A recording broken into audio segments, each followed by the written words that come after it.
캐나다를 국빈 방문 중인 박근혜 대통령은 오늘 공식 환영식을 시작으로 국빈 방문 공식 일정에 들어갑니다. 앞서 박 대통령은 어제 동포 만찬 간담회에서 비정상적인 분단 상황을 하루속히 극복해야 한다며 동포 한 분 한 분이 통일의 전도사가 돼달라고 당부했습니다. 캐나다 오타와에서 김종균 기자입니다. 박 대통령이 우리 정상으로 15년 만에 캐나다를 국빈 방문했습니다. 도착 첫 일정으로 캐나다 동포도를 찾았습니다. 꽃문양 저고리에 옅은 주황색 치마에 한복을 입은 박 대통령은 우선 통일 비전을 설명했습니다. 특히 한반도 평화 통일을 위한 준비는 더 이상 늦출 수 없는 막중한 시대적 과제라고 말했습니다. 내년이면 분단 70년을 맞게 됩니다. 비정상적인 분단 상황을 하루속히 극복하고 평화롭고 자유로운 통일 시대를 열어가야 합니다. 통일을 위해 우리 내부의 준비도 필요하지만 국제사회의 지지를 얻어내는 것이 매우 중요하다고 강조했습니다. 한반도 통일의 비전을 캐나다 국민들도 공감할 수 있도록 동포 여러분께서도 많이 노력해 주시고 한 분 한 분이 통일의 전도사가 되어주시기를 바랍니다. 우리나라와 캐나다의 끈끈한 인연도 언급했습니다. 일제강점기에 스코필로 알려진 스코필드 교수는 우리와 함께 항일운동을 했고 6.25 전쟁 때는 미국과 영국에 이어 캐나다가 세 번째로 많은 병력을 파병했다면서 양국은 앞으로 더 큰 50년을 열어갈 출발선에 서 있다고 말했습니다. 국내 문제와 관련해선 비정상적인 관행과 적폐를 청산하는 국가대혁신과 경제혁신 3개년 계획을 차질 없이 추진할 것이라며 동포들의 지지를 당부했습니다. 더불어 정부도 캐나다 내 한글학교 지원 확대 등을 통해 힘을 보태겠다고 약속했습니다. 박 대통령은 이번에 한 캐나다 FTA에 정식으로 서명할 예정이라며 양국 관계는 경제뿐 아니라 서비스 산업, 문화 산업까지 망라하는 포괄적 파트너십으로 발전하게 될 것이라고 말했습니다. 캐나다 오타와에서 YTN 김종균입니다. 동포 여러분 안녕하십니까? 조금 전 오타와에 도착을 했는데 이번 순방의 첫 일정으로 동포 여러분을 만나 뵙게 돼서 정말 반갑습니다. 캐나다는 국토 면적이 세계 2위인 그야말로 넓은 나라인데 먼 거리를 마다하지 않고 함께 해주신 동포 여러분께 감사드립니다. 제가 2001년에 국회의원으로 국정감사차 오타와에 왔던 기억이 납니다. 그때도 방문한 날짜가 9월 20일이었는데 정확하게 13년 만에 다시 캐나다를 방문하게 됐습니다.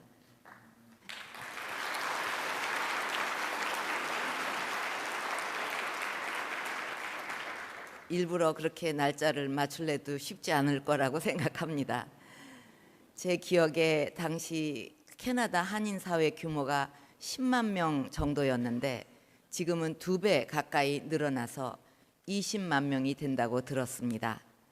또 이 자리에도 참석하신 한인 최초의 연방의원 연아 마틴 의원님을 비롯해서 한인 최초로 캐나다 장군이 되신 정환석 장군님, 세계 최초로 에이즈 백신을 개발해서 노벨상 후보에까지 올랐던 강치룡 교수님 등 자랑스러운 캐나다 한인 동포들이 많이 계십니다. 그리고 이런 훌륭한 선배들의 뒤를 이어 1.5세대, 2세대 동포들이 언론과 의료, 법조계 등 전문직에 활발하게 진출해서 동포 사회와 캐나다 발전에 기여하고 있다고 들었습니다. 그만큼 우리 동포 사회가 크게 성장했고 존경받는 모범적인 커뮤니티로 캐나다 내에서의 위상도 크게 높아진 것입니다.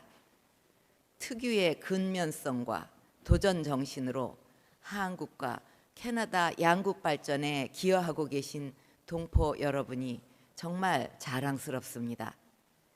동포 여러분, 한국과 캐나다는 지구 반대편에 위치한 먼 나라이지만 100년이 넘는 오랜 우정을 쌓아온 가까운 친구 나라입니다.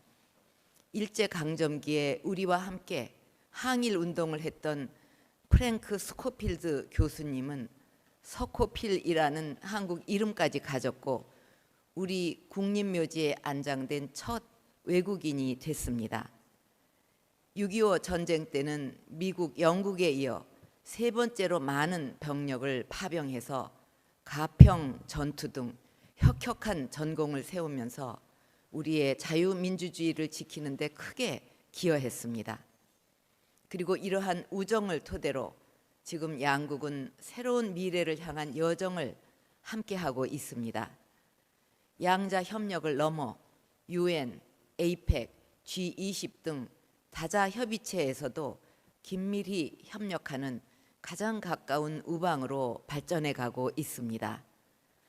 이처럼 양국이 두터운 우정을 쌓아 올릴 수 있었던 밑바탕에는 활발한 인적 교류가 자리 잡고 있습니다.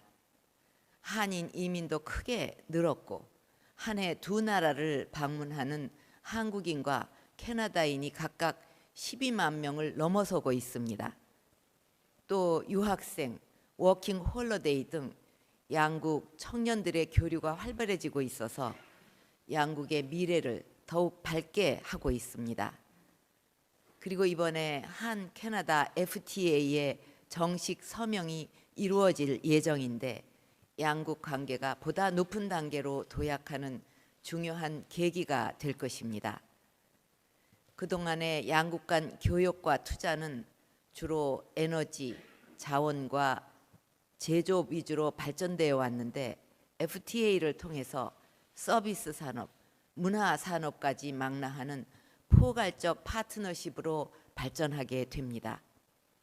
이번에 하퍼 총리와 정상회담을 갖고 양국 관계 발전을 위해 많은 것들을 논의하면서 동포 여러분을 위한 지원과 협력도 당부할 생각입니다. 나날이 발전하는 양국 관계가 동포 여러분에게 더 큰 발전의 기회로 이어질 수 있도록 최선을 다하겠습니다. 동포 여러분, 올해 우리나라가 여러 가지로 어려움을 겪고 있는 것을 여러분께서도 잘 알고 계실 것입니다.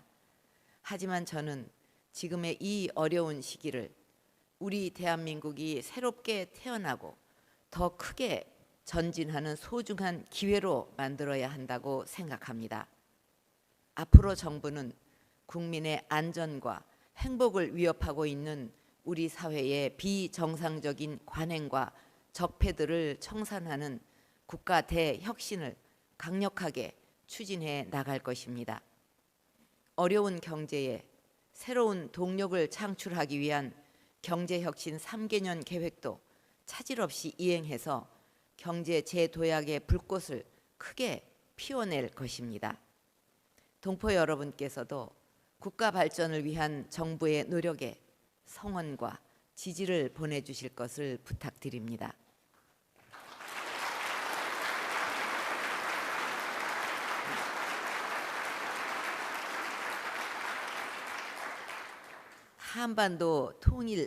한반도 평화 통일을 위한 준비도 더 이상 늦출 수 없는 막중한 시대적 과제입니다. 내년이면 분단 70년을 맞게 됩니다. 비정상적인 분단 상황을 하루속히 극복하고 평화롭고 자유로운 통일 시대를 열어가야 합니다. 통일을 이루기 위해서는 우리 내부의 준비도 필요하지만 국제사회의 지지를 얻어내는 것이 매우 중요합니다. 그동안 저는 미국과 중국, 러시아를 비롯한 세계의 정상들을 만나 우리의 통일 정책을 설명하면서 적극적인 지지를 이끌어냈습니다.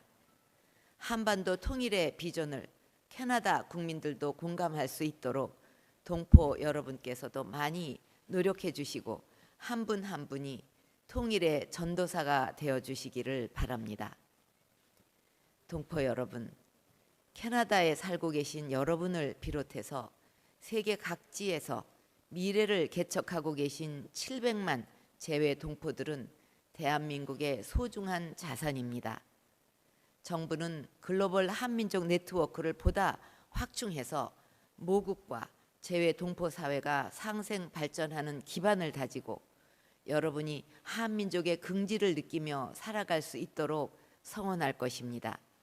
더 많은 차세대 젊은이들이 캐나다 주류 사회로 진출하고 더 큰 기회를 찾아 도전할 수 있도록 한인 차세대 포럼, 차세대 멘토십 행사 등 다양한 지원 사업을 충실하게 펼쳐 나갈 것입니다.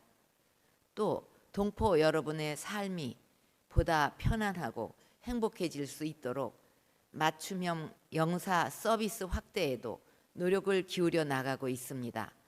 특히 내년 1월부터 재외 국민용 주민등록증 발급 서비스를 시행하는데 동포 여러분께서 국내에 입국해서 생활하실 때 겪는 어려움이 한결 덜어질 것으로 기대하고 있습니다. 재외 공간에서 가족관계 증명서 등 각종 민원 서류를 발급하는 서비스도 작년 말부터 시행하고 있습니다. 이렇게 작지만 실생활에 도움이 되는 맞춤형 서비스를 계속 발굴해서 동포 여러분의 삶을 보다 편안하게 돕도록 노력하겠습니다.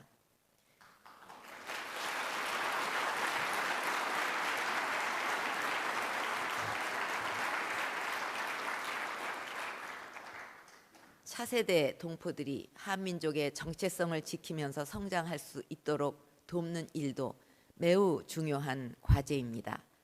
정부는 차세대 동포들에 대한 한국어와 우리 역사, 문화 교육을 국정 과제로 선정하고 중점 지원하고 있습니다. 캐나다 내에 한글 학교가 109개에 달할 정도로 여러분께서 한글 교육에 많은 노력을 기울여 오셨는데 정부도 한글 학교 지원 확대 등을 통해 힘을 더해 드리겠습니다.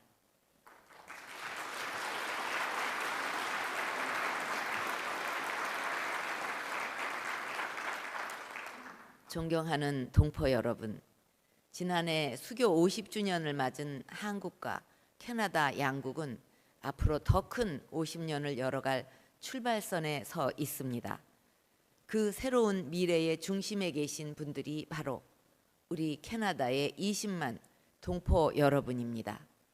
앞으로도 여러분이 양국 우정의 가교가 되어주시고 더 큰 미래로 함께 도약하는 든든한 토대가 되어주시기를 바랍니다.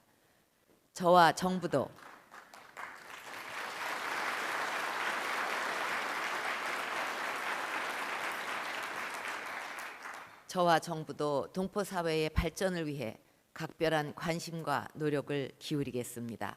감사합니다.